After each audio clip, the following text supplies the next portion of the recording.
Isn't it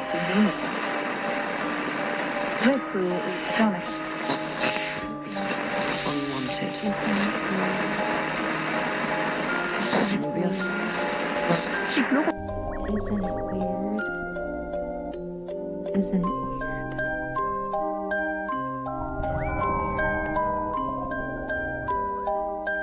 Isn't it weird? Isn't it weird? Hello, weirdlings. Welcome back to another episode of Isn't It Weird? I am one of your hosts, Laura, and this is my lovely co-host, Aline. And welcome back to another episode of us reading these beautiful oracle cards that Aline created and deep diving into Hanson's Middle of Nowhere album via those beautiful oracle cards.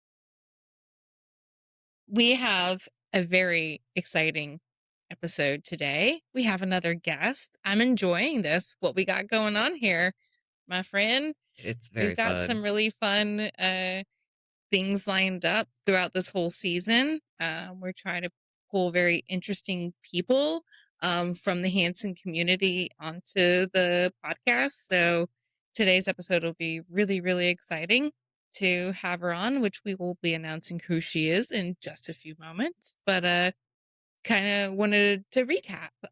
Last week we pulled, look at you. Yeah.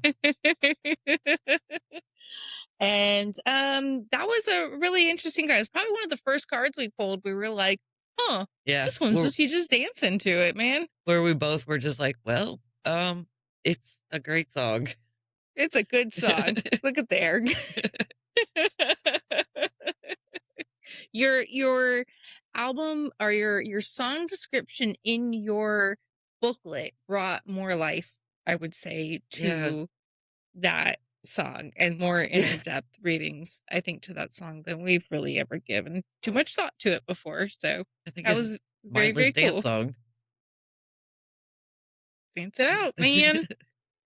When in doubt, dance it out. Heck yeah. I'm a fan of that. Well, Aline, you found this connection with our next guest. So would you like to introduce our next guest? I sure would. Yes.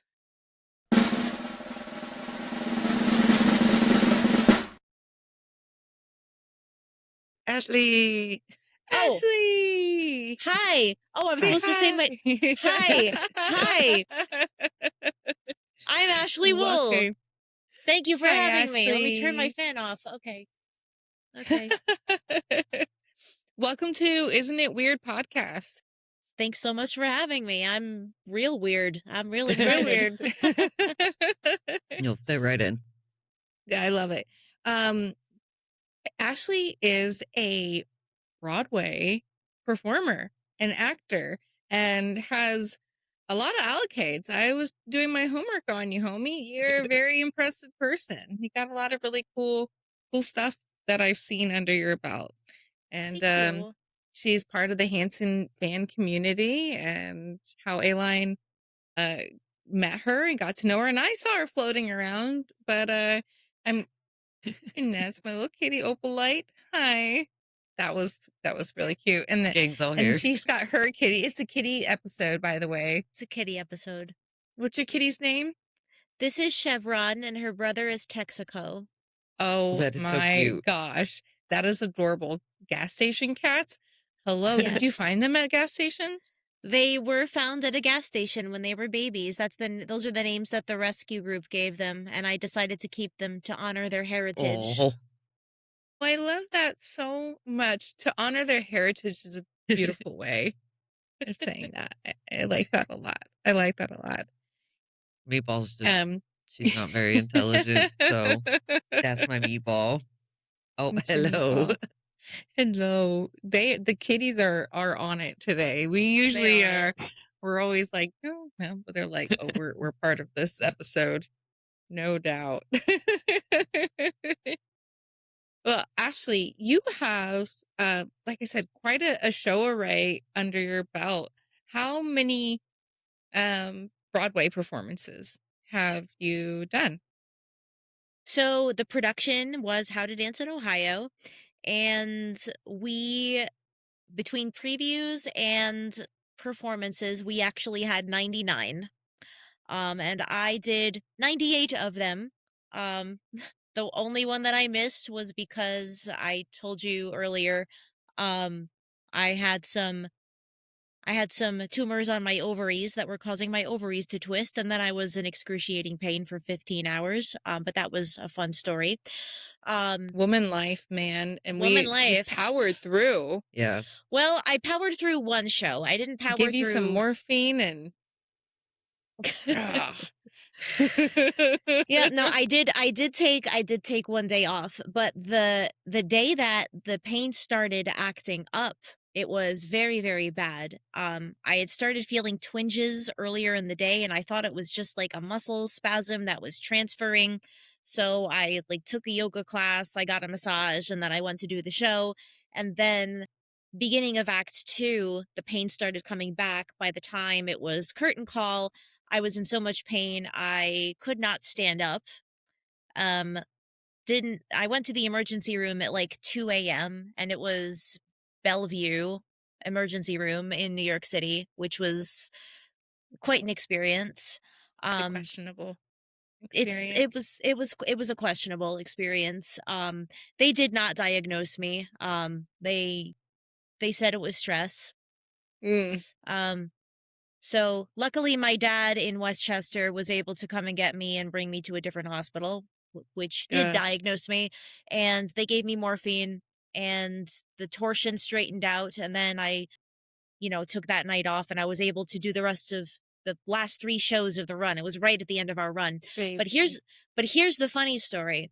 So the Performing Arts Library, the New York Public Library at Lincoln Center, they have a huge collection of theater and film on tape that researchers can use, and you have to like go through a whole process to get to see shows, but you can see archive footage of old Broadway shows. The performance of our show that was recorded for Lincoln Center was the one where I was in excruciating pain. So the most pain I've ever been in on stage in my life is now preserved for all eternity at one of the most iconic libraries in the world. So if you're ever in New York and you want to see it, you could. You want to see a badass woman doing her thing through the most amount of pain, then I was told that you couldn't tell, which is good. But I'm glad the show was preserved because it's a very special show. It means a lot to me. And that's awesome. So that's my show must go on show. I wish I could have got up there to see it. I'm always so proud of you. Every time I pulled a song up for Laura and I sent her So Much in Common, it gets stuck in my head so much. But I'm like, here it is. I said, here's some homework. And I sent her the song. And then she asked for it earlier. And I was like, but she has so much more besides this. This is just the song. Like when I say Ashley, this song gets in my head. Well, I have a different song. So I was talking about the podcast to a client of mine, and I was like, oh, we're going to have a special guest on. And she's like, yeah. And I was talking about a few of the people, and this particular client, her daughter is in theater, and she went to a high school, very theater centered. She went to school here called Flow Arts, Florida School of Performing Arts, and she's about to go to Pensacola, a really nice like theater school in Pensacola area. So I was like, oh, we're gonna have someone who's been on Broadway on, and I just went into YouTube and I was like, bloop, first thing I saw, and I clicked on it, and it was Getting Married Today. Oh, yeah. From Company. Yep. Yeah. And I played that and she goes, do you know how hard that is to sing, Laura? Do you know how difficult it is? Like, because her daughter is obsessed with theater, all things theater. So, and her mom's a very supportive mother, full blown support. Like, if she's going to do it, let's embrace it all the way. She goes, and she just watched the whole thing. Like, she knew more about what you were doing than I did, and she goes, "That's just incredibly difficult song to sing." So you have a theater mom down here in Florida really impressed with your talent on that one. So that was a Thank really cool you. story that I wanted to share with you. But how fast you can sing real fast, girl. You can just do it. Please, on my knees, there's a human life at stake. Listen, everybody, I'm afraid you didn't hear it. Do you want to see a crazy lady fall apart in front of you? It isn't only Paulo, maybe Moody's like, both of us be losing our identities. I telephone my analyst about it, and he said to see him Monday, but my money will be floating in the Hudson with the other garbage. I'm not well, so I'm not getting married. You've been swell, but I'm not getting married. Cleared up all, because I'm not getting married. Thank you all, but I'm not getting married. Don't tell Mom, but I'm not getting married today. It is really impressive. fast, but I'll tell you what though, and I always say this about this song in particular, because, Stephen Sondheim, knew what he was doing when he wrote that. It sounds really fast, but he wrote it in such a way that it mimics the flow of actual speech if you're speaking really quickly. And it's not hard to enunciate it because of the way he wrote it and the order that he wrote it in. It's very, very well written. I think the trick to performing a song like that is to just do what's on the page, because a lot of the music does the acting for you, and it kind of you don't have to work that hard. As long as you sing exactly what's written, the song kind of delivers itself, and it's a brilliant song, obviously, and a brilliant show. I don't know if you've seen the whole musical, but it's one of my favorites ever. And that song, of course, is just iconic. You don't get a lot of patter songs written for women in the musical theater canon, and that's just one of the greatest of all time. So it was a lot of fun to get to do that. But, and I'm not just saying this to be humble, no, it is hard and it does take talent, but also a pigeon takes a crap on a different excellent singer in New York City every day. The real talent, I think, is writing the song in the first place. Lots of people can sing it, but to write it, that's the talent that really blows me away. Yeah. So. Yeah. And then I'm assuming, and then finding the right person that can deliver that. I think that's also is a very big deal. What advice do you have, or you could have, let's say, for my client's daughter? What advice could you give with possible Broadway as goals? Wherever she's at, she's 19, been out of high school for no, she's 20 now, so she's been out of high school for 2 years. Now she's going on to her next step. What advice would you give her as someone who's established and doing it? Save a lot of money. Don't take out loans to go to musical theater school. Do a lot of community theater, I would say. Take a lot of classes, do a lot of community theater though, because I know there's one of my best friends from my community theater days moved to Orlando several years ago. And I don't know about elsewhere in Florida, but I know in Orlando, the community theater scene is phenomenal. I would say do as much of that as possible, because it's basically like a free master class. Yeah. You don't have to pay to do it. You don't get paid to do it necessarily either, but you get to do the work. You get to be in the creative process.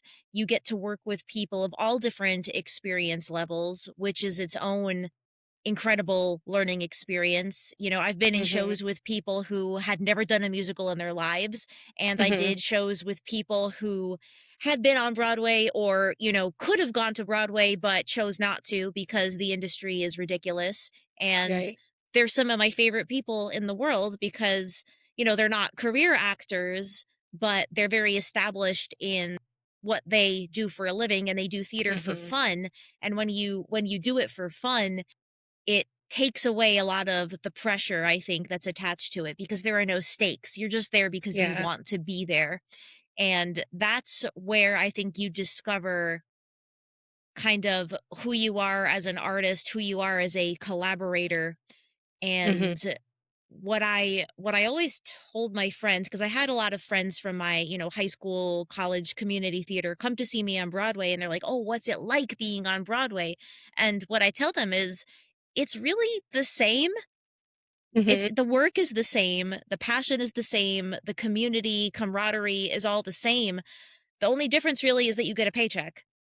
And, Hey. Obviously that's a massive difference, and it's like being a full-time job, it is different. But Right. if you've done community theater, you've already worked, I think, as hard as it's as possible to work, because a lot of times when you're doing community theater, you're doing a day job at the same Right. time. When you're on Broadway, that's usually your only job, especially if it's a brand new show and you're, in rehearsals all day for a month, and the show is changing all the time. And then you're in previews, which is when you're performing at night and then rehearsing during the day and making more changes and more changes and more changes. But if you've done community theater long enough, I think you're you have enough of an idea of what that can be like, the work ethic and the dedication.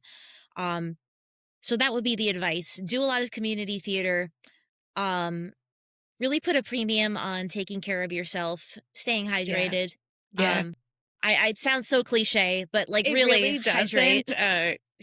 I have seen her. She did do community theater when she was in high school. She did Hands on a Hard Body. And I actually went to that show and did that. I saw her Wow. perform that, and that was very cool. I can't remember her character, but she was one of the blonde in the short shorts. I'm horrible with the names, but that's very good advice for the other part, like stay hydrated and take care of your health, because she just finished doing Alice by Heart. Alice by Heart, Okay. I think. And she was Alice, and I think it really took a toll on her emotionally just to get into that character. So, and Yeah. her and her mom were talking to me where she, not to put too much out, but she lost hair. She lost a patch of hair from the stress of really putting herself into that character. So, Yeah. But it's, yeah, I that's the mean, other thing. Go to therapy. Um, some people, some Feels people, like some general people she life think that, actually went to advice. her mom. She's very supportive. She went to her mom and she goes, "Mom, I think I need to see a therapist from this," but and it she's can very be really supportive and hard. loved in that way. Not to put all of her tea out there like that, but she's a very remarkable person with a family that's very supportive of It's that, such an important thing to talk about because, it can be such emotional work. Mhm. And, especially when you're young and you love Mhm. it, people think they're being cool and they say, "Oh, theater is my therapy." No, no, No. please. No, that's not how that works. Yeah. The more I always say, if you do what you love for a living, or even, Mhm. as a hobby, but you're very Right. passionate about it, the more you love something, the more important it is for you to make sure that you also have a life and identity outside of it. Right. Because if you wrap yourself up too much in, the character or the process or the craft or the people, it can mess with you because it's never going to last forever. Is the other Right. thing, is you have to Right. know how to love something enough to let it go. Right. And that's something you learn over and over and over again. But then while you're in it, especially if you're playing a character that goes to some really heavy places, or Mhm. you're playing a character who, let's say, is like a terrible person, like a very racist character, like I played in Right. the musical Parade one time. It messed with my head a little bit, and you need to give yourself time to kind of transition in and out of that.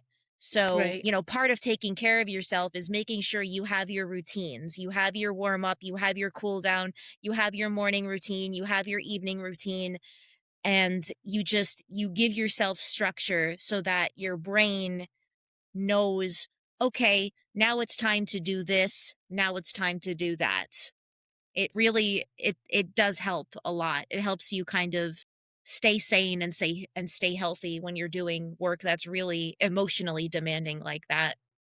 Yeah. Decompression time, Mhm. 100%. I have some questions, but I have more. But Aline, do you have some questions up your sleeve for I this lovely lady? do. Yeah. Which one to ask you first? I think you kind of, well, you kind of touched on that. All right. Actually, I'm going to pull this one off the top of my head. What came first for you? Your love of like the arts or Hanson? Like, do you understand what I'm saying there? Like, Yeah, I would say it kind of developed concurrently because I was 9 when Middle of Nowhere came out. It was actually Valentine's Day, 1997, that my mom got me that album. And she was like, "Hey, I thought you might want to check this out. I like the music. It's good music. And it's kids like your age." And I was like, "Oh my gosh, that's so cool." Because I had been into I had enjoyed singing and I had done ballet for a couple of years and I really enjoyed that. And I loved, Mariah Carey, Whitney Houston, Tina Turner. I wanted to be like a rock star, but I thought that was like, oh, so far off. And Goddess then rock star. exactly, exactly. And I was like, "Oh, I'm just a kid. I'm not cool enough. I'm not hip enough. I'm just a kid." And then all of a sudden, here come these kids who, you know, look like me and act like me. They're just these like nerdy doofuses from the Midwest. And I see them in interviews and I'm like, I kind of just want to hang out with them. Like, these are like kids that I go to school with. Yeah. And here they are going all around the world, playing and performing and writing their own music. I thought that is the coolest thing in the world. And, if they can do it, then maybe I can start pursuing this a little bit more because, if they can do it at this age, then why not me? I didn't Right. have anywhere near, the natural talent and I wasn't, homeschooled by people who let me do music 24/7, but still, seeing them do it, but also not just seeing them do it, but also see them act like kids. Right. Yeah. Like my sister and I rented Tulsa, Tokyo in the Middle of Nowhere so many times from Blockbuster. I We love that you watched it rented it. over I and was over gonna and say over. the Oh, same That is thing. so interesting. I didn't even know they had it for rent. I didn't either. What? yeah, no, That's we so 90s right there. The It's such a whole It is so process. 90s. thing to drop. It is, and we rented it. We rented it a bunch, and we loved the Hanson does stupid stuff on tape or stupid stuff on video. We still to this day, my mom to this day, we still quote this tree has not reached its full extent of redwoodness. This redwood has not quite come to its full expansion of redwoodness.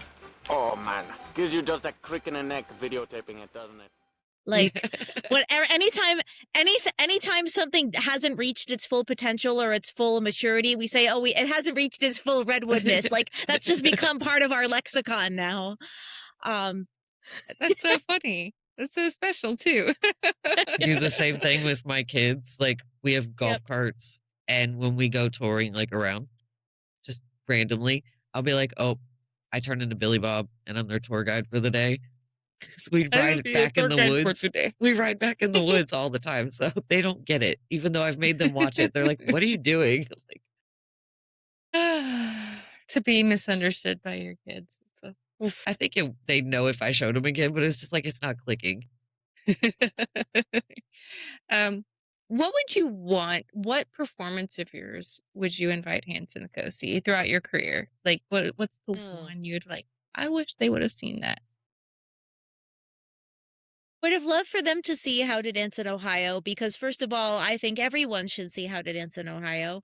But also, I would have been especially keen on showing them that show because of how much their music played a role in me unpacking being autistic. Because How to Dance in Ohio centers on autistic characters, and they were all played by autistic actors.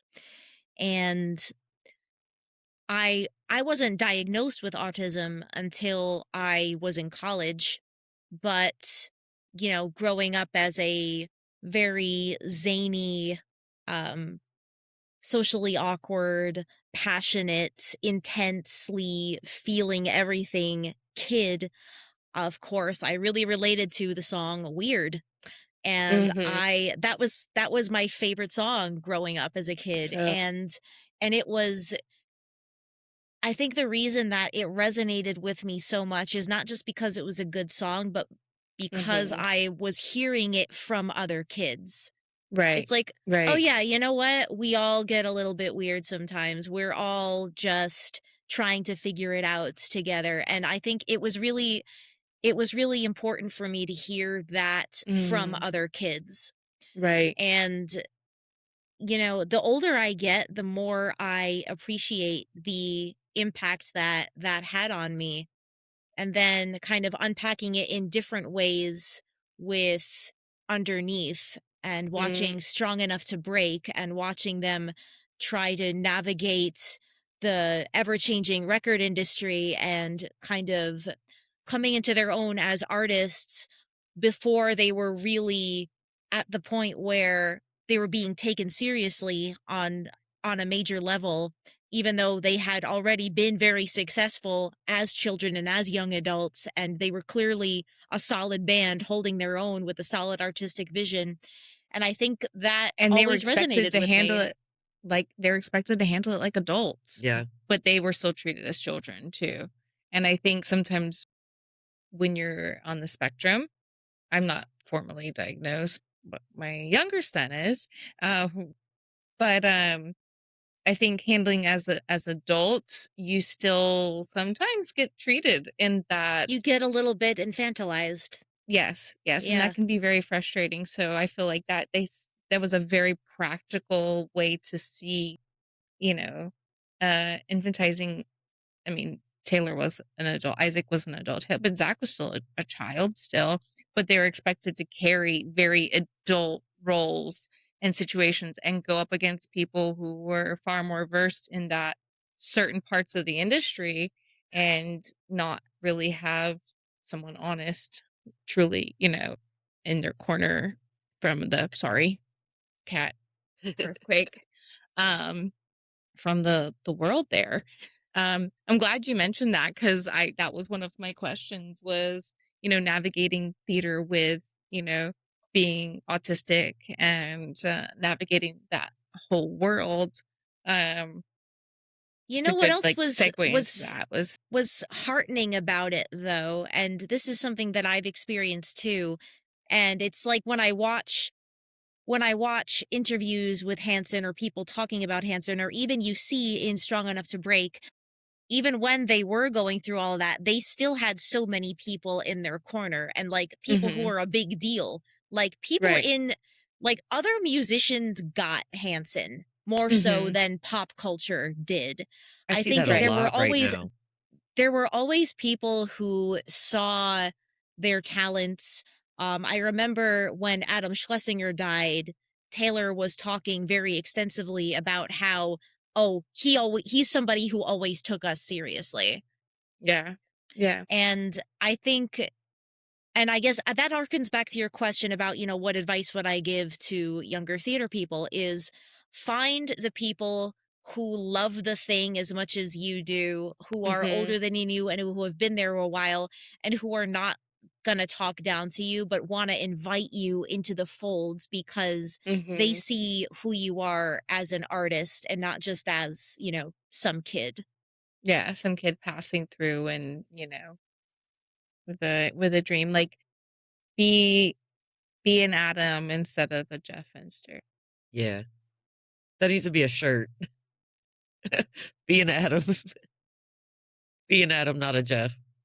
And just the name Finster gets under my skin.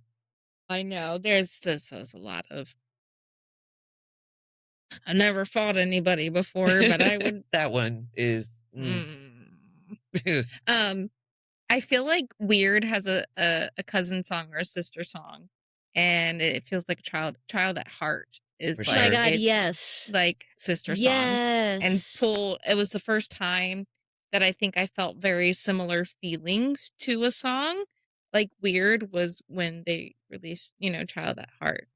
Yeah, And I heard for it and I was sure. like, oh my gosh, that's like their The cousin, sister, adult anthem for the weird relative. children. Yeah, like what happened to that weird child when they grew up, you know? Yeah, It's a very absolutely. I yeah, completely agree with you. yeah, it's a good one. It kind of feels very, very, very similar feeling. Sorry, I've got a naughty kitty. She knocks stuff over. Be right. Cats knocking stuff over? Why, All the I time. never. But she's so cute, so she's forgiven. She is forgiven always. It's just a little wacky over here. I have another question. Have Yes, you girlfriend. met Hanson? I got to meet them at String Theory in Buffalo, New York on Wow. June, I think June 8th, I want to say, of 2019, whatever day that was, that String Theory show. I went out with my mom, actually. She didn't get to meet them, but I had just joined Hanson.net and I was just like, oh, let me enter for the meet and greet. Why not? And then I won it and I was like, oh, dang. So, yeah, so I did get to meet them very briefly there. Yeah, that was How'd the that only. go for you? I was about to It say, went did you do great. or say anything goofy? Because we tend to do that a lot. Yeah. I'm trying to remember. You know what's funny? Like, the other fans told me I handled myself so well. I remember that. And I was like, really? You think I did? That's interesting. But I think it's just like, being in the entertainment industry, I know how to act around people who are more famous than me. But in that particular environment, it wasn't like, oh, I'm interacting with this person because I'm working with them. It's like I am interacting as a fan. Like there Right. is a very clear, and I think there is a little bit of pressure there because it's like, oh gosh, what do you say? I love your Yeah. work. Yeah. But what I've learned, especially from being on Broadway, is nobody ever gets sick of hearing that they love your work. Like, Mm-hmm. and I really do love String Theory. Like that is That's my favorite show. Girl, it's it's so good. I almost went to Buffalo, but I did not. I went to the one at the Beacon there in New York. It's such a good nice. show. It really, really is. And they were really doing, if you signed up as a new member, and then got a meet and greet, you were, because they had cycled through so many people. It was like almost like a sheer I left in the guarantee. dust. That still frustrates me for Yep. you, girl. Hansonet is gone, and I still didn't get a meet and greet. She still didn't get her meet and greet, which is crazy because I feel like at some point they were just like, Yeah, pop pushing them out not me. like that. Well, it's all right. I've thrown you into Taylor's arms a few times, but you need the trifecta experience. The trifecta experience. Yeah, Wait, the Aline, Hanson trifecta. didn't you meet them at Hanson Day? Haven't you both been to Hanson Day? Yeah, Yeah, we went together. Yep. She's been a bunch. I've only gone once, but we went together. I've met them. I just didn't get the formal meet and greet. Yeah, the one-on-one with Hanson Day. You're like in a group of like. Yeah. Mm-hmm. Yeah, I've done the whole stand by the the gate or the bus or the whatever. I've done that, and that's always when I put my foot in my mouth. And I'm like, and Laura shoves me into them because I freeze. I am. Yeah, it's my favorite hobby It's a though. mess. It's like stand behind the buses and then wait for people, and people are like, I've never met them before. I'm like, hold on a second. And there's a trick to it. Is you call them like you know them. You're like, Taylor, and then they're like, ooh, what? Don't act like you don't know them. You got to pretend you got to call them like you are like calling your child. Your child at heart. Yeah, Yes. yeah. And then you're like, boo. That's my favorite thing is to catch them off guard and call them like, yeah. My best picture with any of them is with Taylor at that Hanson Day that me and her went to together. I was frozen scared. She was. Laura, she calls him and he turns around and she's like, can my friend take a picture with you? And he's like, sure. Right. She shoves me into his armpit. Best picture ever. I am so scared. You don't look scared. I look so You're tiny. just like, you do. He's engulfing the situation. Taylor's just got like a Yes. My hair was green. His hat in the was best green. way. We're wearing like the same shirts. It was great. We matched. Yeah. Yeah. It was a good picture. Not good time. intentional. It was just at karaoke and she saw him and shoved me into him. And I'm He like, was walking through a okay. crowd of people. He was the one being brave through that. And I was like, hey, you. Best picture though. As By long as far. you shoved Aline and not Taylor, like No, she shoves me into his armpit. Into him. Into his into sweaty his armpit. armpit. Right Into into the it. armpit. Funny. I try not to shove any Hansons around. I do my best to not. One time Zach did push me on a walk. I was doing the walk and I was next to him yapping and he goes and pushes me and I look at him like, what the hell, man? And he goes, lizard. So I was stepped on a lizard. Oh.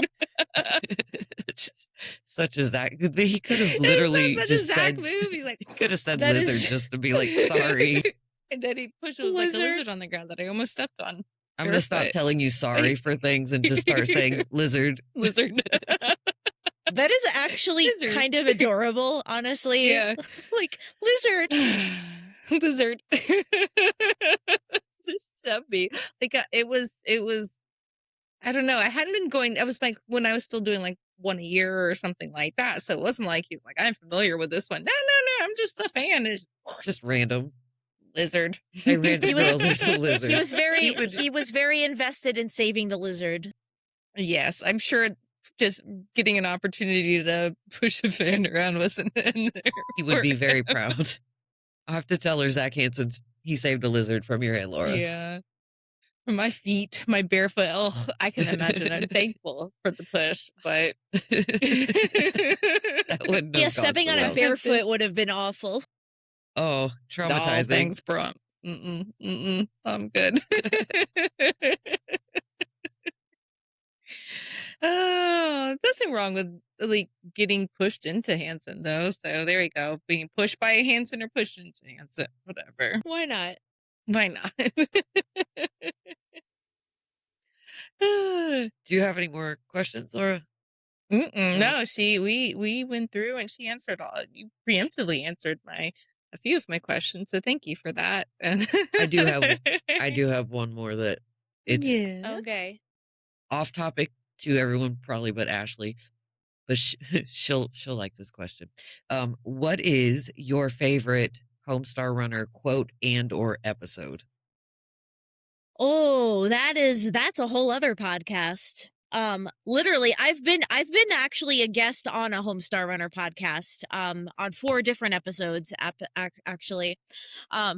So, you know, I'm going to tell you a story that actually relates directly to Hanson.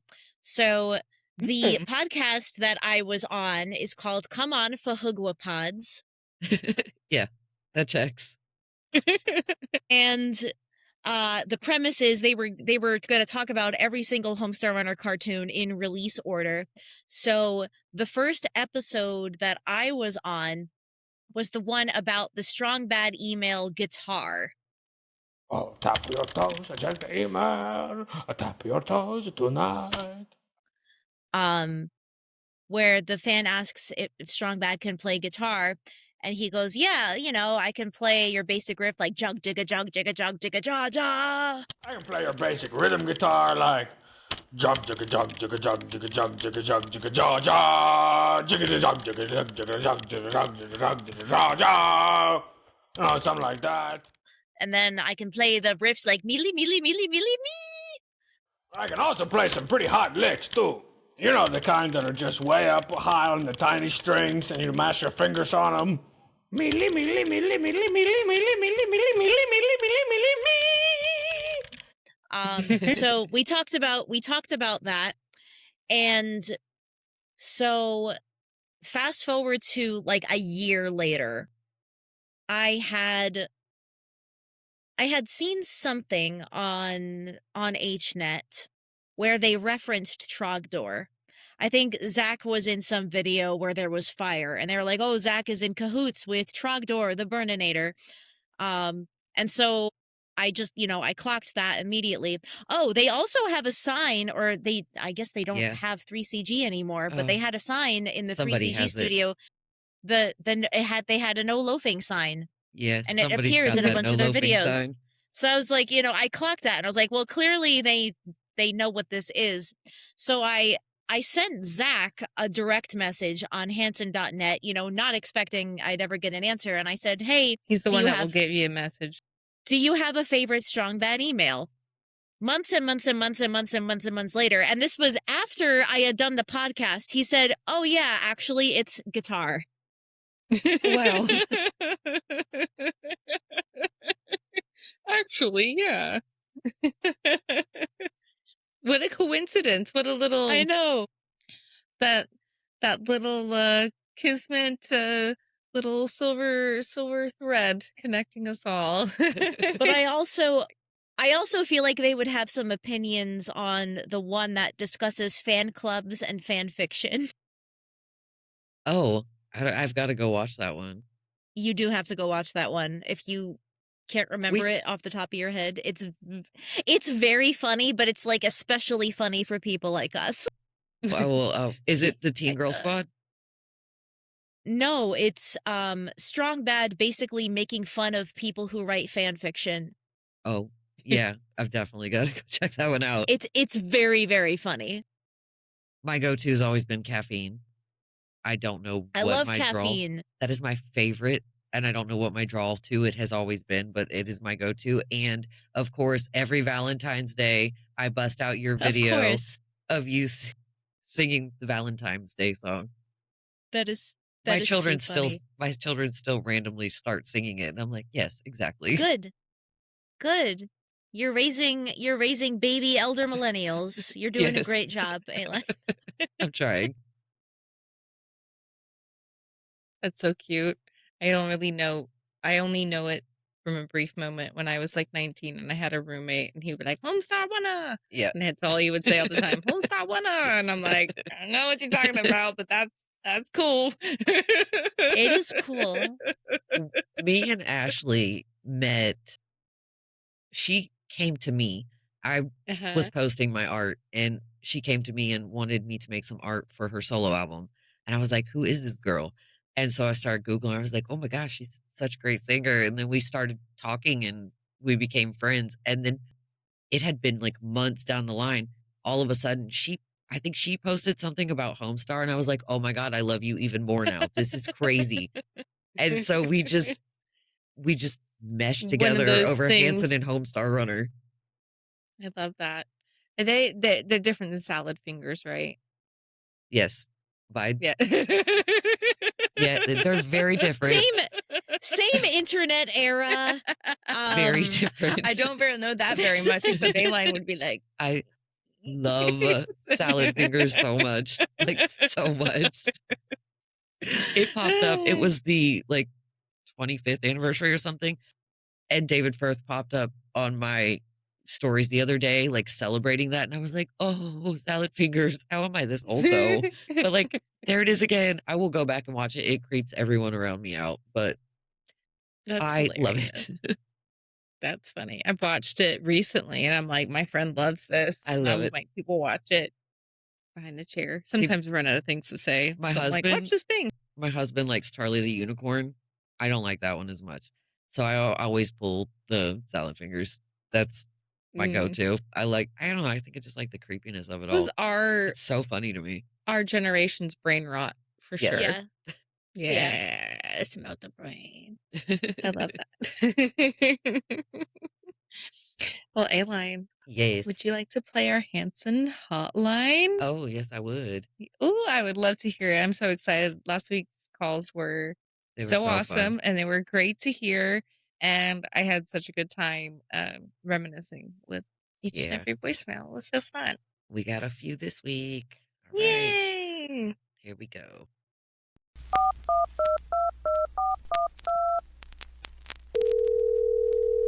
Hello? Is this the Hanson Hotline? I've got a story to tell you. You have one saved message. To listen to your message, press 1. Right. Here we go. Let's go. I don't know who this is, but this is the Hanson Hotline. Let me just tell you what I had to deal with growing up. Hanson 24/7 on TRL. My sister's yelling and screaming, jumping around, seeing Hanson for the first time on TRL, calling them women, and they going crazy, in tears over these people. I don't know. Have fun with this information. We will. Sounds like someone was put up. Yeah, call them, see what this is. I'm pretty sure that might have been the sister giggling in the background, though. In the background. That's funny that he's like called them girls. I think a lot I of gotta be guys honest. did. The first time I saw them on MTV, it wasn't TRL yet, but the first time I saw MMMBop, I was like, she's cute. Taylor. I really was like, boop. And the next day on Channel 1 News, like, I don't know if you guys had that when you were in high school, but I had Channel 1 News. They play every morning. And the next day they talked about Hanson, the 3 brothers. And I was like, oh, brothers. But I was like fairly certain Taylor was a girl. And I was questionable about Zach. Isaac was a dude. See, I didn't see the video until, I didn't see it until way later. My mom made me watch it on, was it Rosie? That was my first intro. Oprah or something. My mom made me watch it, and I was like, I don't want to watch it. And then when I sat down, I was just like instantly in love. But She's cute. I didn't question Taylor. I don't know. Maybe it's because I like guys with long hair. It was just like, oh, he's cute. Yeah. I want that one. I was very much like, oh, that's cool. Just thought they were like just hanging out. How about you? Did you question Taylor's gender before knowing Taylor's gender? No, Ashley? because actually the first time I ever saw / heard of them was in Scholastic News. Do you guys remember Scholastic News? Yeah. So there was a little blurb about them in Scholastic News, and it described 3 brothers, and it said who they were. It actually, the caption got it wrong. The caption mixed up Isaac and Zach. I did remember that. Classic move. Figuring that out later on. But no, I knew. I was like, okay, yeah, he kind of looks like he could be a girl, but I know he's not. Like, yeah. Yeah. So I have a far more in-depth story about this, but I'm saving it for when we draw it in Bop card. So okay. All right. It's the divine moment. Who knows? Maybe it's today. Yeah, who knows? We'll find out. All right. The next Hanson Hotline, I have a 2-part. So I've got to play 2 separate messages. All right. Here's part 1. Hey guys, I just wanted to call in and share a story that is kind of Hanson related, kind of not. So in 97, when, they first came out and I learned that they were from Tulsa, I automatically thought Tulsa must be the coolest place.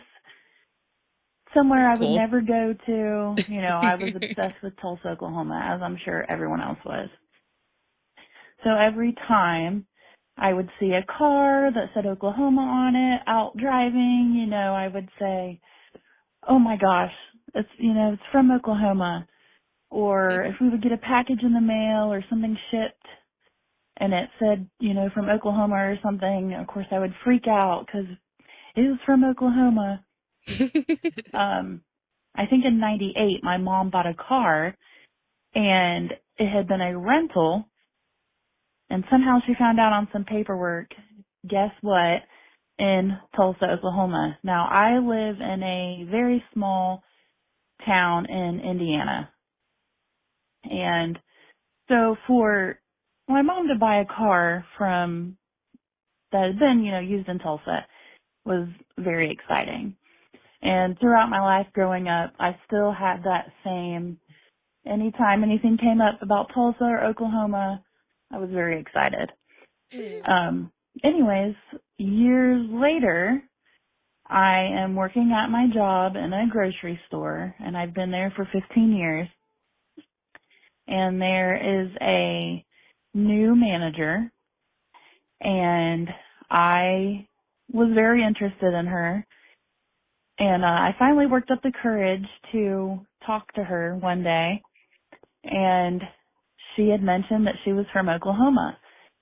And of course, even though it's all these years later, my heart still drops And so of course I was like, so what town are you from? And she said, about 15 minutes from Tulsa, Oklahoma. And so of course I was like, oh my God, she's from Tulsa basically. So that like sealed the deal right there. I didn't tell her that. I did tell her that, oh my gosh, I love Hanson and they're from Tulsa and I can't believe this. And she kind of got it at first, kind of didn't. It took her a little while to understand why that was so important to me and how important Hanson was and all that. And I had told her I'd just been to Hanson Day in 2017 and had went with a stranger and had the time of my life. It's a good time.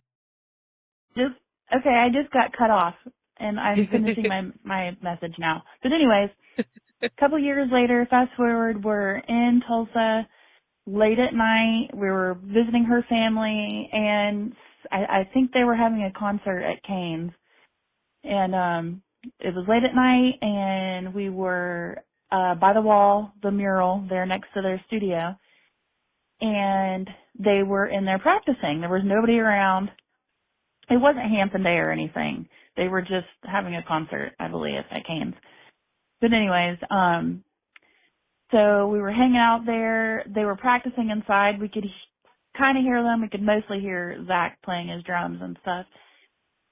Well, we were sitting there shooting the breeze, chit-chatting, and she got down on one knee and proposed right there while I could hear them playing, next to their studio. And it was magical. Nobody else previously had realized how important and how cool that would be to me, to be proposed right there. So now I still have my, oh my gosh, I can't believe she's from Hanson moment. Or not Hanson. I love that. From Tulsa. Oh my gosh. And so I just hope that this story will make someone smile because it's a pretty great story to me. Yeah. Bye. Oh, that's so sweet. That is I love sweet. that. There's a lot of similarities. First off, my card that I rest in peace ramble that I got, that was an accident a couple months ago. Its original OG location when I was looking up its history, it was a rental car from Tulsa, Oklahoma. So when I had preemptively listened to the beginning of her voicemail, I was like, me too, girl. I got so excited. I was like, this car is from Oklahoma. I very much understand that excitement. You're like, I get it there. And I have a client from Tulsa. And when I have a client, so it's always fun. I'm like, Tulsa. That's so I still get funny. excited Mr. hearing about Jefferson? Tulsa. Me too. I love that she was proposed to while they were playing in the. That is so cute. It's adorable. It's definitely so memorable too. Like that is, as a fan, that is not. There's no really anything that's going to top that unless it was during like in a show and they called you out, kind of thing. Yeah. Yeah. But to have such a sweet little personal moment like on the wall, and that must be a very bittersweet feeling to know that the wall's been painted over, pressure washed and painted over. It makes me but sad. like you still have the memory in that spot and in that place. And I think that's so special. Yeah. I That love is so that special. story so much. It's awesome. But I'm right there with the rental. I was like kind of made me blocked in me buying my car. They're like, do you really want to own a car that was rental? Like, yes, I do. I do, especially that. That's Tulsa dirt. Tulsa dirt. I resonate. I can't remember did she say her name? I can't remember her name. I don't Thank think you, she though. did. Whomever you are. Thank you. All right, I got one more. Hey, saw you guys on TikTok and I saw this number, so I thought I would call in. It just made me think about when I was 12, my mom drove me and my sister across the country. She was taking my sister to a camp in California. We lived in Pennsylvania.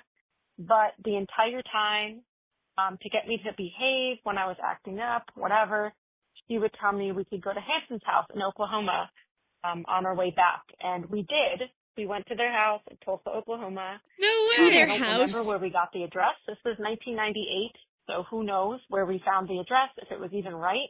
Stalker But I mom, remember that's getting out of the van and MVP. walking down the street, and I picked up some grass and rocks on the side of the road, and Hanson dirt. I took it home. I still have it to this day somewhere in my house. My mom was trying to get me to knock on their door. She's like, what's the worst that can happen? Let's just say hi.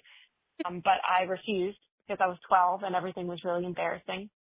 But yeah, I still have the grass and rocks, and that is my Hanson story. Okay, bye.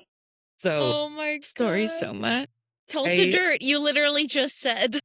I have a story that's similar. So when me and Laura went to Hanson Day, I guess it was after the Hanson Day events were over, they had Hop Jam. And during Hop Jam, Laura had like the drinking pass, and I don't drink. I'm sober. So Laura went into the drinking beer side, and garden. me and my friend Conchetta, we decided we're gonna do what I brought this little vial that I wore around my neck, and I was like, I have a mission for this, and I can't be caught because I have really bad issues with looking stupid in front of Hanson. But my goal was to get me some Hanson dirt and put it in this little vial that I could wear around my neck. There is no dirt around their studio. It's concrete everywhere. It's all concrete. So Concrete world. In front of their door, like right in front of the door, is this little tree. And I couldn't get the dirt, was too hard. I couldn't get it. And I didn't want to look crazy, just like down there digging with my fingers. So I was like, Just just do it. I can't get the one's dirt. one- What? Yeah. I couldn't get it. It was too compacted. So I had to settle for like the grass blades. So me and Conchetta like set up where she'd distract and I got my grass and I shoved it into this. I'll have to find it. This little tiny bottle. I remember the vial because I found you at some point. I would check in and with you throughout the day, and you'd be like, "Got it, grass." I got it. It looks didn't even phase me. I was so like, "Oh, suspicious. that's cool." It looks so suspicious. If you look down into the bottle, it looks like dried stuff. But I'm like, no, it's just Hanson grass. It's all. But I had to fly Just back with Hanson that. grass? It's just little Hanson dirt. weird. Do me. you still have it? I do. Oh, I do. Yes, I don't get rid of anything. I God. have it. No, I have it. I'll have to find it. It's this little. Is it purple... hanging on your wall somewhere behind you? No, but if I find it, I'll hang it up there because I'm not wearing it. Mm. It's a little purple like potion bottle. It's tiny. It's itty bitty, and it has a cork in the top. I may have glued that in there, but I have pictures of it. I have pictures of what it looks like inside. All of it. Yeah, I have it somewhere. It's probably with my Hanson. I love Day that. Stuff. Yeah, Hanson dirt. Wonderful. It's a real. It's No, like. It's a I real. don't think I have any Hanson dirt. Oh, and you've been to Tulsa so many times. I know I have. I've got Hanson. Man. I got Hanson grass. I didn't get the dirt. Hanson grass. I got 3CG special grass. Now That's crazy. I could put that That's on so eBay. wild. It's I can't rare. believe I can't believe she like got. I mean, her 12-year-old self probably was a little wise. Like, Mom, no, I'm not. Yeah, she was. I wouldn't have done it either.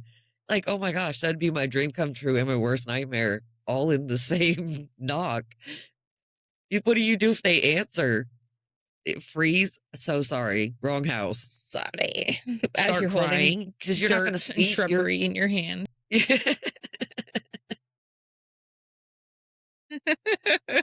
I can't believe like that sounds like something. Oh, if you're good, I'll take you to the Hanson's house. Like, Yeah.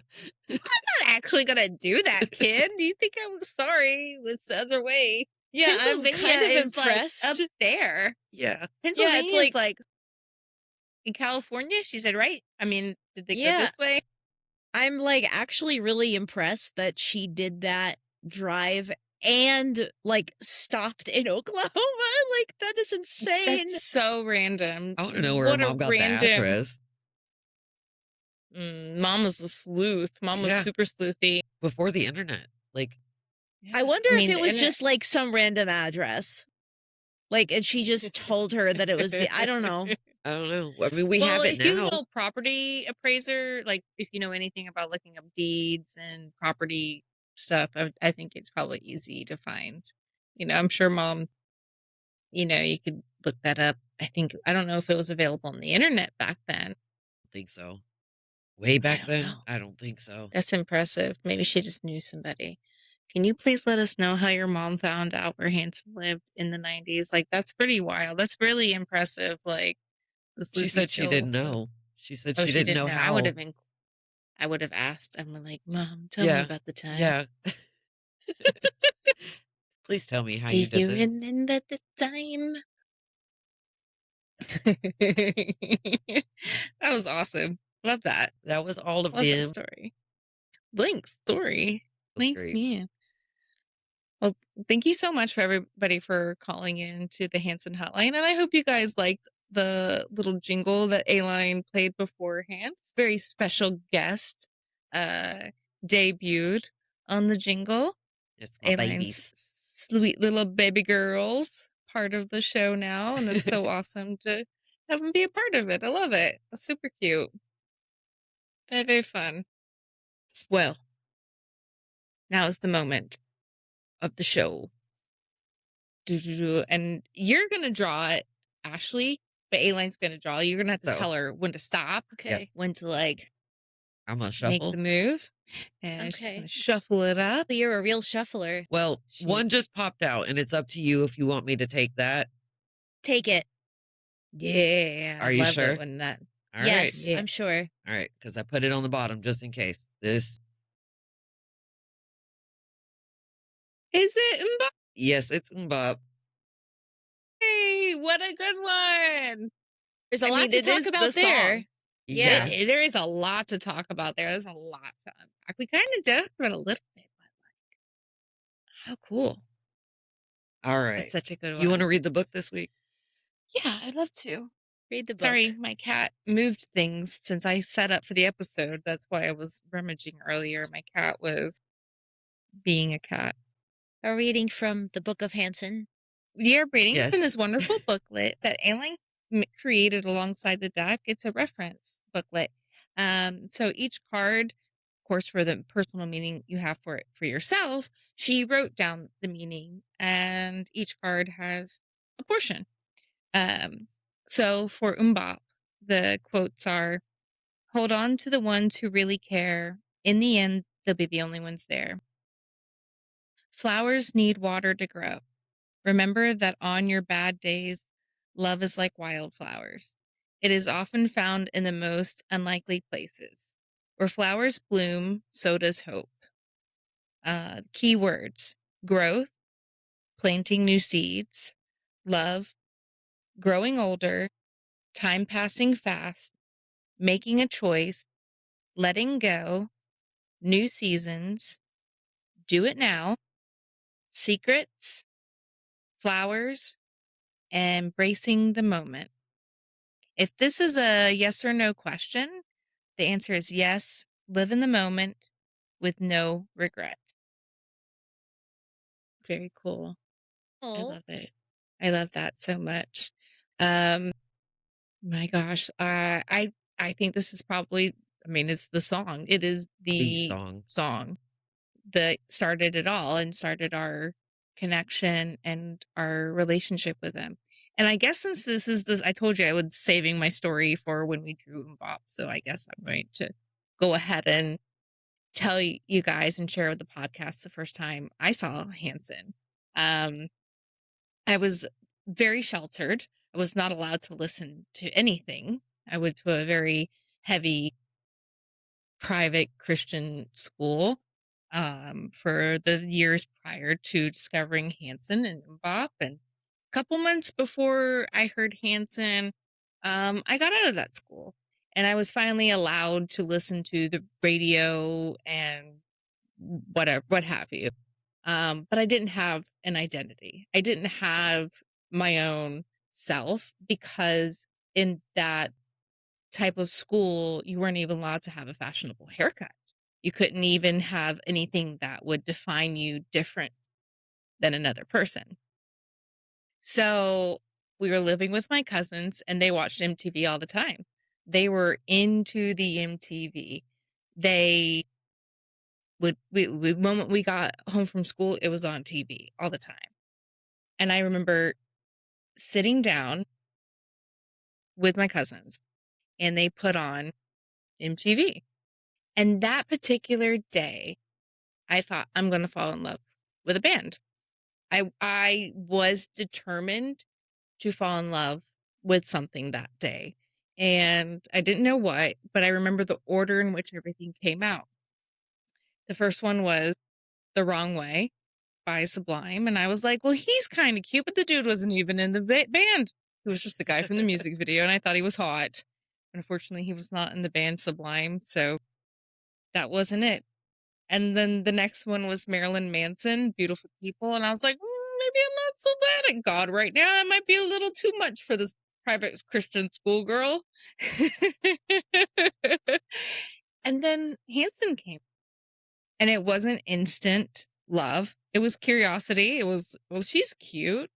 But I like that question and that seeking stopped. But it wasn't that I was like, oh, I found it. It was just like, I didn't know in that moment that I had found it. And it's one of the most serendipitous moments where I can look back and go, I was purposely looking for something before I sat down that day. Like I knew I was going to be introduced to something so profound. It was going to change my life. And change my life did it. But I remember sitting there, looking there, thinking Taylor was cute, and I just wanted to get on rollerblades and rollerblade with them. Terribly bad. And then the next day, Channel 1 News was playing at school, and they said, the brothers Hanson. I was like, oh, Hanson. And I remember it kind of like wavering for me. Never like, I was like not full into it. Like I wasn't full obsessed. JTT had a big part of my heart still. Yeah. And then the Thanksgiving and Christmas episode special on ABC came out. And that was when I was full locked in. I was like, I need all the things. I need Tulsa, Tokyo. I need the calendar. I need the middle of nowhere. I come from a family of enthusiasts, a fandom enthusiast.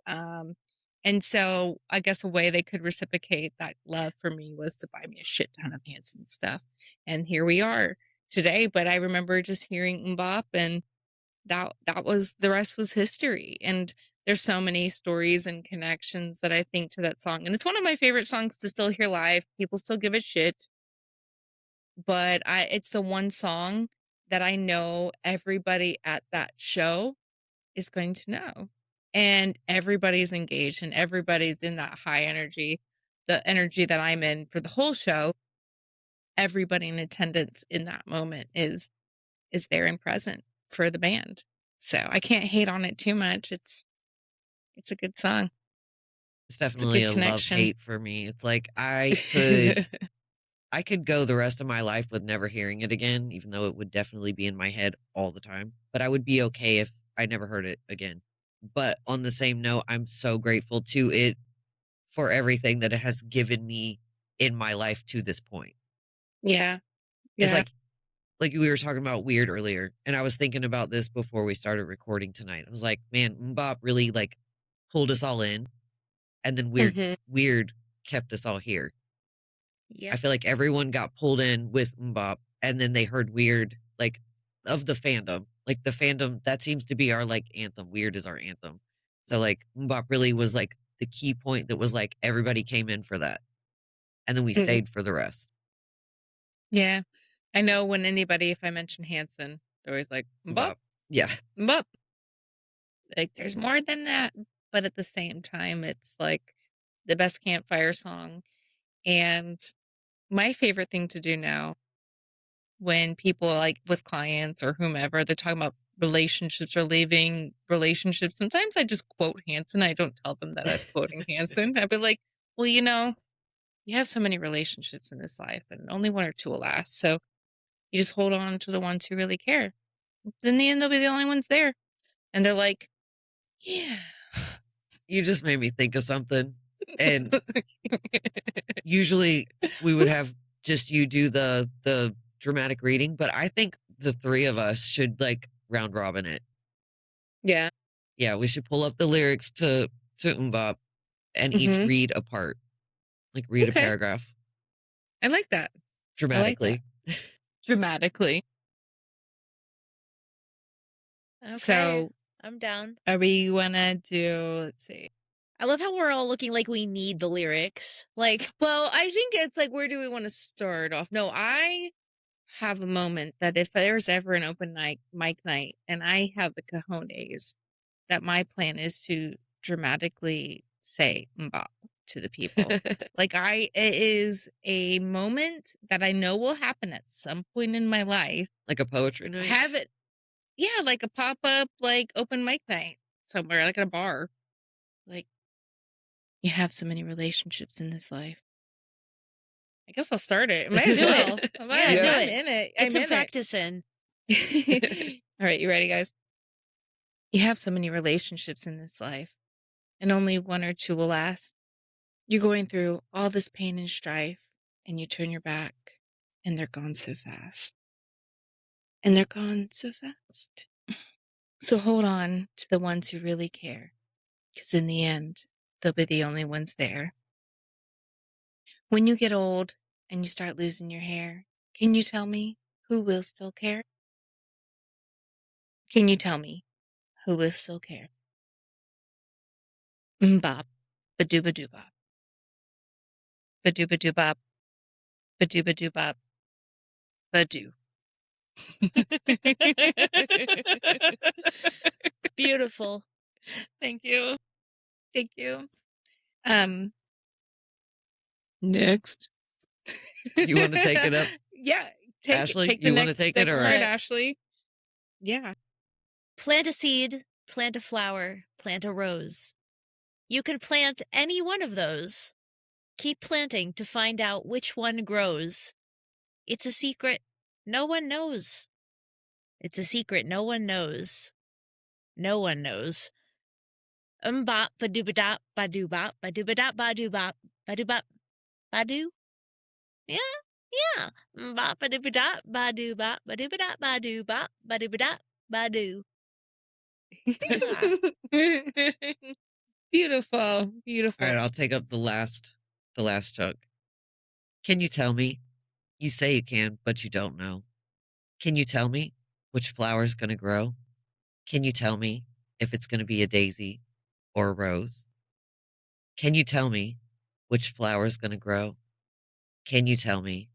You say you can, but you don't know.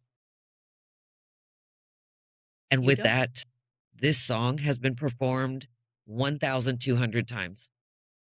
That's it? I mean, how many Hanson's I would performances have there been total? More than that, Is but that- not by much. Is that That's just like, is that just concerts or is that counting like talk show appearances and I things? think, I think that's just concerts. concert. Okay, I was gonna say that seems really low, like for like lifetime performances. Okay. So they're doing like performances, not just talk show. Not talk show. Like the very first time it was performed and that they are counting is on May 7th, 1997, and that was Paramus Park in New Jersey. The part in Tulsa, Tokyo, middle of nowhere, where they're like, Sears is having a sale. That part. I have and a sticker of then- that. Well, we know there were times before that. Yeah, I'm sure. But this is where I think their professional career Yeah. took off after the release of MMMBop, because I think it was just played on the radio and they came out. I'm looking and I'm like, wow, in 97, you would think they played a lot. They're definitely not counting TV shows. Yeah. Because I'm Or like the counting Grammys. maybe 20 times in 1997. That they are counting it. Wow. That's crazy. Yeah, so But I think we looked a couple weeks ago and it was less. So they've played it since we looked. Because now it's like an even number. 1,200 Yeah, they times think they on the just had a dot, show. which is They crazy. Like just did a 1,200 on show. the dot. Really. I have heard MMMBop 84 times, and I've been to Pulling up. 140, I think, shows. So out of 140 shows, I've heard it 84 times, which is kind of interesting. So you're thinking there's shows I've been to that they just haven't performed it. They just Probably like the member shows, because yeah, they know we want to hear the deep cuts. a lot of Back to the Island and Hanson Day events. And I told this story before. I think it's my favorite. One of my favorite MMMBop stories is I saw them at Epcot, and they didn't play it at one of the Epcot shows. Like, they do 3 in one day, so they did end up playing it at the next show. I've been to 144 shows, and 84 of those were MMMBop shows. Wow. They just numbers are very different. Right. But this guy in line, they had just, like, at Epcot, I don't know if you had a chance to go, but you go see him, and then the moment that show is over, you have to leave and then re-get in line for all 3 shows, because they're back to back, but you have to leave the venue and get back in. And this guy in line in front of me, he goes, "Are you telling me I have to go watch them again because they didn't play it?" He was so upset that it wasn't played. He's like, "I came for this song. Why are they not playing like that? What else do they have to do?" Like, he was genuinely pissed and baffled that they didn't play it. And I was amused by that. I was like, look at this. And I think that's why it's special, and why I won't give it the hate or anything like that, because there's people passionate about it, And but I do agree with Zach. I think they did like a People magazine interview, and it's like it's recent-ish, and they talk about MMMBop, and Zach's like, "I hate it when people are like skidoo-ba-doo-ba-doo-ba-doo-bop." Yes. And he just doesn't gets him. I'm like, I feel you, man. The first time I heard it was my first concert, September 21st, 1998. And our last not one too long was after mine. That was in Orlando. And then the last one was April 25th, 2026. The last show Aline and I went to. Well, it was the last show we both went to. Yep. In April this year. And that was fun. They waited almost towards the end. They extended it out extra, because when you have those festival shows, it was at Busch Gardens. People are there to hear it, so they're going to try and keep people there as long as possible. Yeah. They did not close with it, but they definitely kept it to the end. Heard it 13 Held it times close. out of 17 shows. Was it 17? 13 out of I 17. think it's 17. Yeah, 17 shows. And my first Heard time it was my 3 out first of show. 3. 3 out of 3. 3 of 3. Yep. What were your 3 shows? So, August 30th, 98, that was at the Hartford Civic Center, which it's not called that anymore. It's called something else now, or maybe it's not there anymore.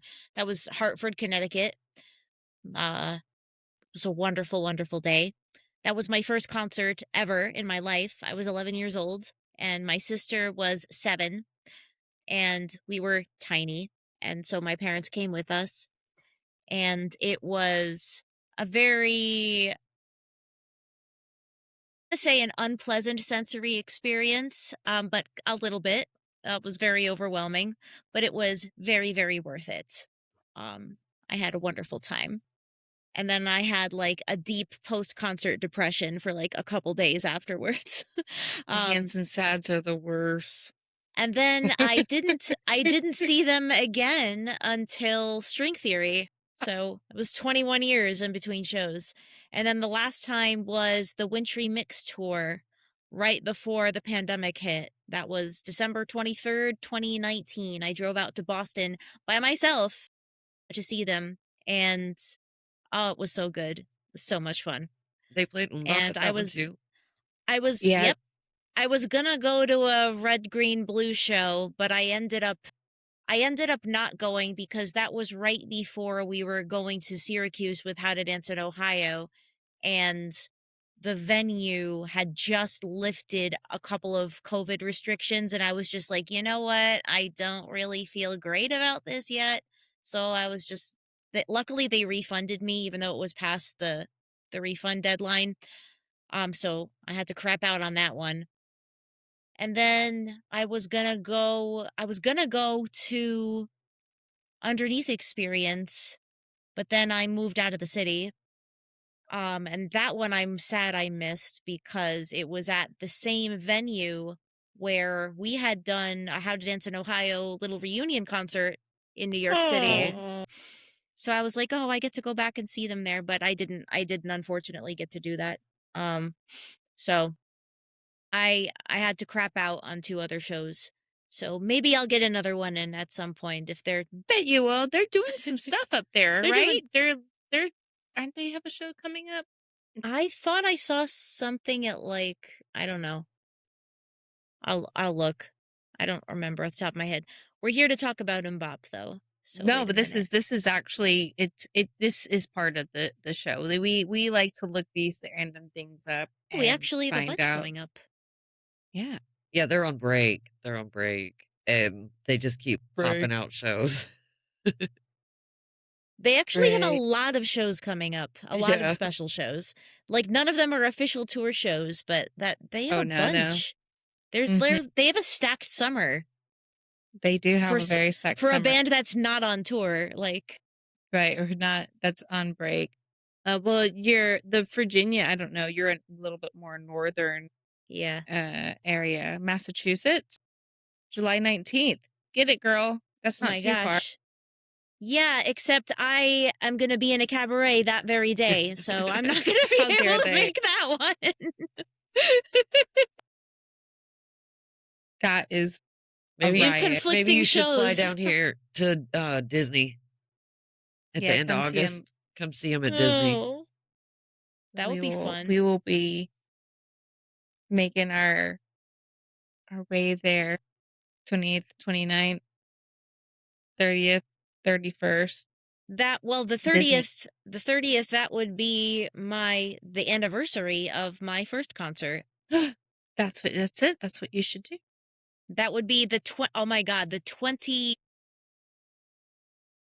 Oh my god, I think the 28th anniversary of that concert. Wow. Was your show in 98? 98, yep. Yeah. That's your sign. Come to the happiest place on earth. And then go on the Guardians of the Galaxy ride with us. Aline's not been to the Epcot shows. Last year I went on a date and I was like, and I was like, I'm gonna bring my kid to the next one tomorrow because I had way more fun with my son than that date. But the Guardians of the Galaxy ride is so fun if you like music and you like a little woo woo, and then go see Hanson afterwards. Woo woo, A little woo woo. the ride. Yeah. It's a fun ride. And then follow up with Hanson. It's a good time. It's a really good time. And it's more fun to go with people who will enjoy themselves and have a good time. Absolutely. Yes, 100%. Absolutely. Yes. 100%. But yeah, they're not really on break. They're doing I've said a couple of times, they're on a lyrical creation. Hanson making break. You know, I Something think they're like that. making lyrics, but on their own time and their own space with themselves. I think they're just taking a break from creating. Sorry, my cat is just rude. Why would you apologize for that? We're all having Look at this baby. We're all having little what would it be called? Technical little difficulty, cat difficulties. The episode of the cat. Ashley had to walk and feed her cat. Meatball keeps climbing up on me, and I keep having to put her down. And this child, this girl cat is. Meatball. She's hiding under my chair now because I shunned her. She's sad. She got sad. She claws me. She's melting. She claws me so bad. Like she can't just sit on me. She has to be on my shoulder like a little bird. And then she digs into me. Silly girl, silly cat. And then I'm sitting here doing this because cat hair's everywhere. I think MMMBop is just one of those very special songs, the songs that started it all. And I think as an adult, I think, we're all adults, but there's a lot of relationships that have come and gone out of my life, and some friendships, some Hanson friendships that come and go. And I remember after a loss of one of those friendships, another Hanson fan was sitting next to me and she said, "Bop." And I was like, and she goes, "You just plant seeds and you don't know which ones will end up being weeds or flowers or will even grow, but you put the same energy and effort into those relationships. And, sometimes it yields growth and beauty. And sometimes it just doesn't, no matter how hard you try." I know I've overwatered a plant sometimes and killed it. So I think that it's a beautiful metaphor for relationships, and it's an actual very beautiful song that I think it's the older I get, the more amazing it is to me that that's the theme they found as kids, like literal children, and Right. put that and decided to put that into a song that had these really melancholy lyrics, but they're also just kind of like, you know what? That's life. So we're going to sing about it all together. And this is something we experience together. And it's like, they just, there's something so unique about young children having that kind of emotional songwriting instinct that I think is just really, really remarkable even to this day. And I think that's why the song has held up. It's not like, they never outgrew it, because you don't outgrow a message like that. Yeah. No. Especially when it's so catchy. Like, right. You're only going to grow more into it. It's like the concept that the tune doesn't match the lyrics, because everyone's like, blah, blah, blah, blah. And I'm like, it's actually kind of a depressing song. Yeah. If you think about it, it's actually not as peppy in your step as you think it is. It can be on how you look at it, but it really is one of those that it's kind of sad, like when you go through your hardships, when you get old, you start losing your hair, when you turn your back around, they're gone so freaking fast, so the ones who really care will stick through all that stuff. What else is interesting to me, like from a musician point of view, is the way that they've changed the key as they got older, because, they recorded it, in A, and that is such a sparkly, jangly Jackson 5 flavor that it has. I think I remember reading somewhere, like, Taylor's voice was already changing when they were recording it, and he was, like, barely even squeaking out those notes, and the Dust Brothers were like, "No, you have to do it in this key, trust us, this is the key that's gonna make it a hit," and they were not wrong. But, even on that first tour, even at the Grammys, they were already playing it a little bit lower, and it doesn't quite hit the same. More recently, I think when I saw it, because I picked up a set list when I was at the Boston show, and I think they were playing it all the way down in F. So it was down, like, I think in string theory, I want to say, I can't remember off the top of my head, but I think string theory, it's an E. And at the Boston show, it was F, or maybe it's the other way around or something like that. But it's like, it does take on different emotional flavors when it's played in different keys. And my favorite, this is like really nerdy of me, but my favorite MMMBop key, give it to us. My favorite MMMBop key is the one from Live and Electric. And I'm pretty sure it's A flat. So it's just like a half step down from the original recording. I might be wrong about that, but that's what I'm pretty sure it is, if I'm remembering correctly. It's just, it has the flavor of the original, but it just feels a tiny bit more. There's just a little bit more bittersweetness in it. And I just think that's interesting how the key changes the tone of the entire piece. It changes the emotional flavor of the entire piece. And, you know, of course, for practical reasons, and, you know, being a singer myself, I know it's like, you know, you're going to have to change the key because your voice changes as you get older. And it could even change, you know, day to day. There are some days you can't hit the higher notes as well. And you just like, you know, just adjust the key. You know, the song is the song. It's going to resonate no matter what. But it does make a difference in how it comes across and how it emotionally resonates. And I think that's interesting. I think that is super, super interesting. And that's something I've not really like thought of or like paid too much attention to. Probably the most tone wise I've paid attention to it. One is string theory because it's so good.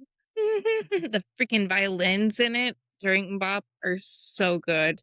Like that was my favorite part watching that show.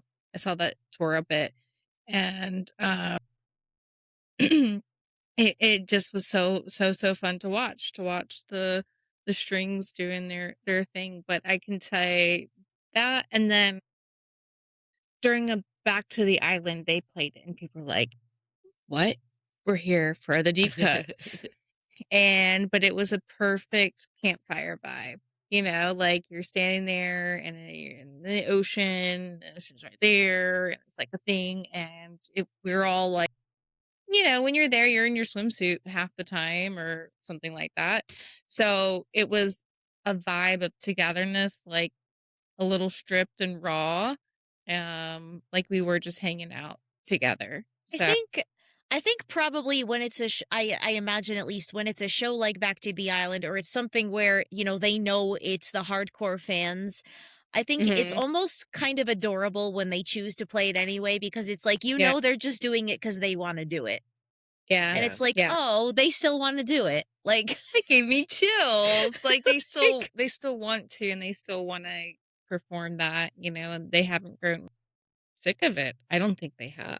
I think they're very grateful to that song for everything it's given them. Like we are, a lot of money. We are so grateful for the community that it's given us, but I think they're grateful for the life and the career that it has given them. So like as much as we are always like, oh my gosh, I've heard it so many times, it's like, oh, man, okay. But you're not like gonna be mad about it. Like you're not gonna be mad about hearing it. Like it feels like coming home a little bit. Yes. It feels like you're complete. Once you've heard it, you're like, oh, there went. It's like there it is. What you're waiting for, because you know it's coming. Yeah. When I saw them on the Wintry Mix tour, and I was honestly, my favorite part of that show was hearing the Christmas songs live, because the Christmas album was always big it's still to this day is big in my home. But that was so much fun. That was so happy for my soul. But I remember when they were going into it and Taylor was announcing it, and there was something about like the way his eyes just lit up when he was talking about it. And it was just magical to watch. And it was like, oh, they've played this song hundreds and hundreds and hundreds of times, and there's still like that like spark of joy behind it. Like it's just wholesome to watch. Yeah. I would say so. Like I think that there is something special and resonating with it. I mean, I know I do, and it's a conversation sparker. And you know, when people find out that, you know, you're a fan of Hanson, or they see my MMMBop tattoo, with that the pansy has become this like icon, an icon, a moment for Hanson, for a lot of fans. Like it connects together. When I'm asked when I'm asked sometimes by men, what's your favorite flower? I go pansy. They go, I can't get that in a bouquet of flowers for you. And I'm like, I know, it has to be rooted. You can't cut it. It has to have roots and to be planted and to be tended to, because the moment you cut it, it's going to wilt. And there's something super special about that, and I love requesting that. You know, I've actually, because it's more than something you can give. You have to plant. You have to nurture it. Tend to nurture. Laura, have you ever eaten them? Yeah, yeah. want They to. actually, I went to 1 year. They did at Hanson Day. They did something called Firkin Feast, and Taylor put together this curated menu for food on the move, and it was like a dinner you could buy into, and the proceeds went to food on the move. And one of the dishes had culinary pansies on it. I love that. It was very creative on Taylor's part. I baked some cookies once. This was some recipe I found on Pinterest where I went to a nursery and I got some pansies, and then I planted them in our garden, and now they're like still popping up everywhere because that's what they do. But I made cookies with them, and I just put the pansies right on top, and it's like they look like little picture perfect little cookies that you can Little just Hanson cookies. Little Hanson cookies. It will always be a Hanson flower. Yeah. It will always be that, you know. I do a Mother's Day tea party every year, and this year, like I always do like a little woodland theme, kind of like dark. Oh, I love that. Dark nature kind of thing with like these crazy mushrooms and like all this stuff. And this year Laura came, and I was like, she came in the last minute, and I was like, I wish you knew you were coming, because I want to like plan a pansy themed tea party just for like me and her, just to have like a whole pansy everything. Still do that. I found a That'll whole still be fun. bunch of recipes of still do pansy that. stuff. Yeah, I want to do it. So We'll do an episode, and we'll film together, and we'll do a tea party. yes, And that's what we should do. We're planning it right now, like right here on the air. We're gonna have an episode film together. I'm gonna see if I can find that recipe, that cookie recipe. That's awesome. That's awesome. And we'll have the scones and pansy scones and pansy cookies, and I'll have to pansy actually. salads. I'll send you the video that I have all these like just all these pansy recipes. I want every single thing. There was like pansy lemonade, pansy everything. Pansy it was lemonade. Just like, oh, I want it. I want all of it.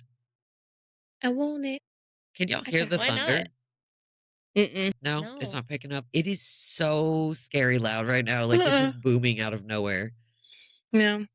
But my I'm nails are loving- very suffice for pansying. I love it. They're very MMMBop. I've got the orange Very, eyeshadow. very You've got the yellow nails. I have no makeup at all. Sorry.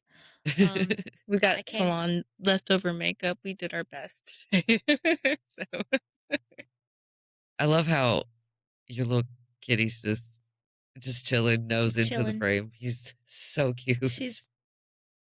Yeah, this is her thing, is just like hanging out with me when I'm on calls, or on whether it's work calls or what. All right, Laura, you ready to do your tarot card I reading? sure am. Well, I'm ready for this. Yes. Everyone, please hold briefly while we step on over to our Patreon and do our tarot reading with our oracle cards.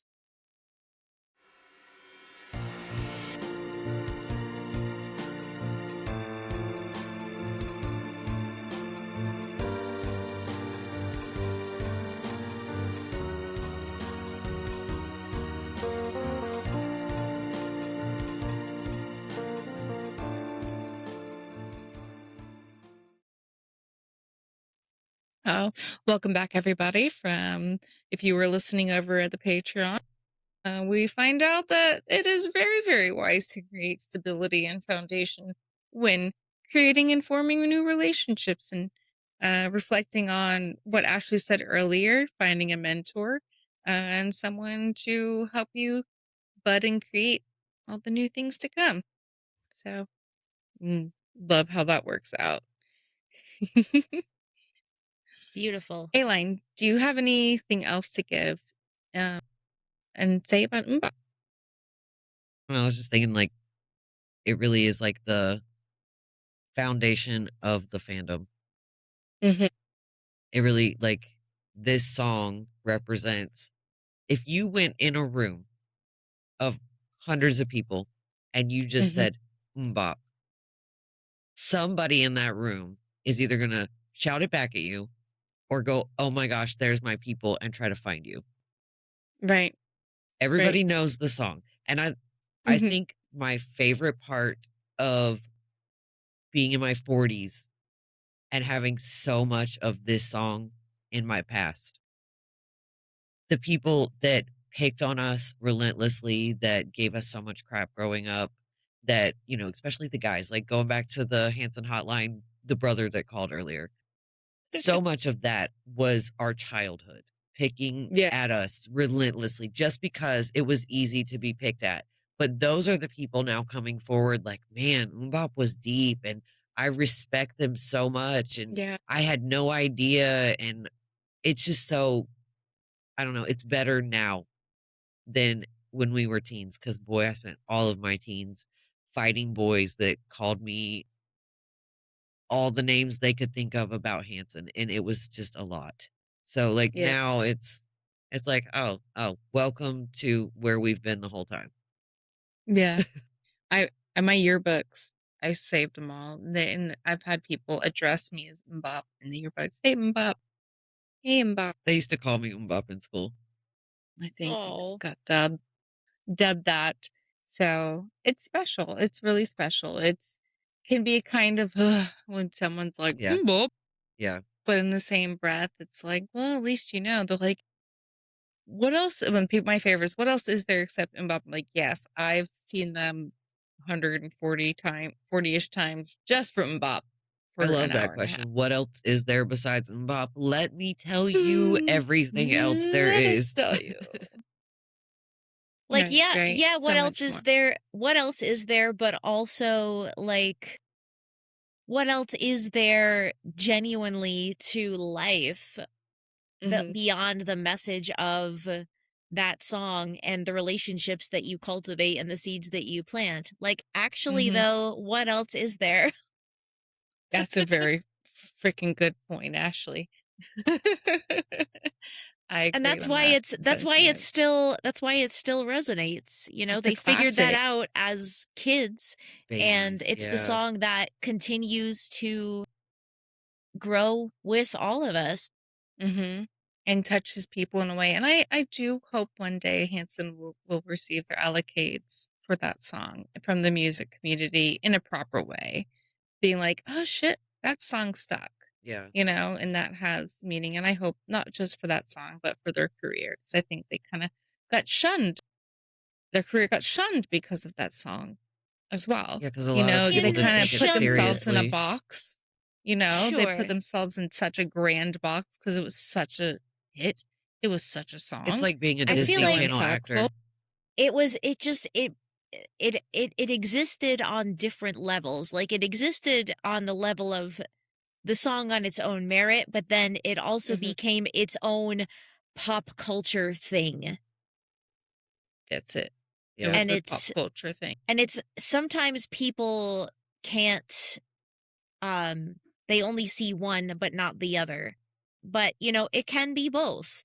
Like, I think it's, you know, I mean, you know, even within the fandom, like, we're like, oh yeah, MMMBop, whatever. But at the same time, we still love the song for what it is. Like, I don't think there's anybody in the fandom that like hates MMMBop. Like, Yeah. No, I don't think I've run across anybody like that. No, that's like or like MMMBop resents hate. I it. don't know. Like, Is there no. any MMMBop haters out there? Feel free to come forward. We're not going to judge you too much. I Just will. kind of curious. No. Call the Hanson Hotline and I let did us say know. too much.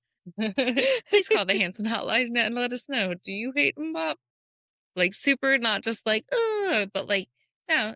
But I would love to hear people's first memories and moments hearing MMMBop. That would be something really special Yeah. to hear from other fans because I think it's really cool. Like, tell me about the first time you saw me, says Taylor Swift. That's a Taylor Swift. Wrong Taylor. Still high school. Wrong Yeah, Taylor. Yeah. But you know, even Taylor Swift, she's a Hanson fan. Yeah. You know, Yeah, I remember when she that fact. tweeted about their cover of "We Are Never Ever Getting Back Together." Oh, she had a reply to that? Yeah. I never knew she had a reply to that, but I do enjoy their version of that song. So, yeah. And when she said that she thought she was going to marry Taylor because they're both named Taylor.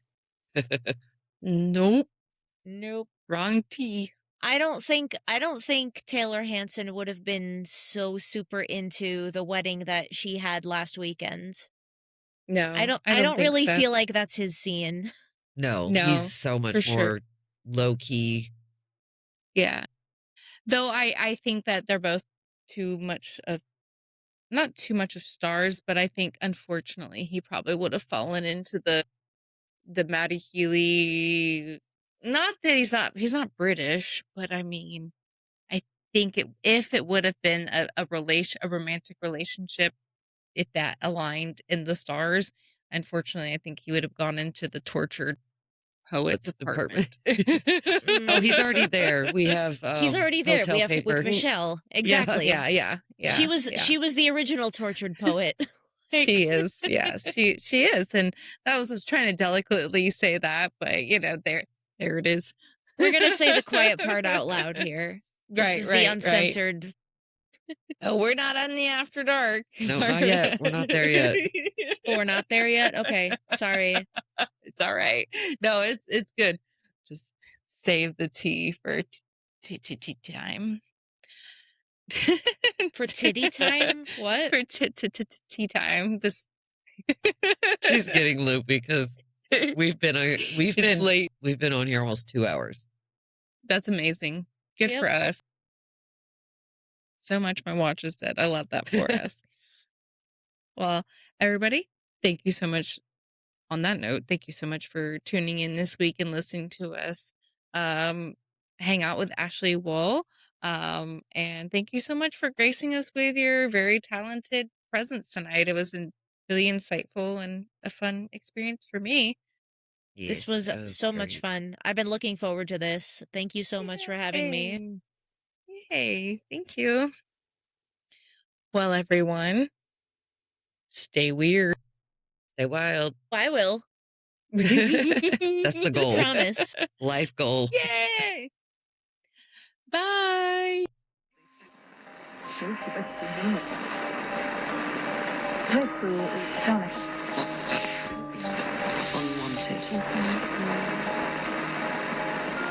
it weird?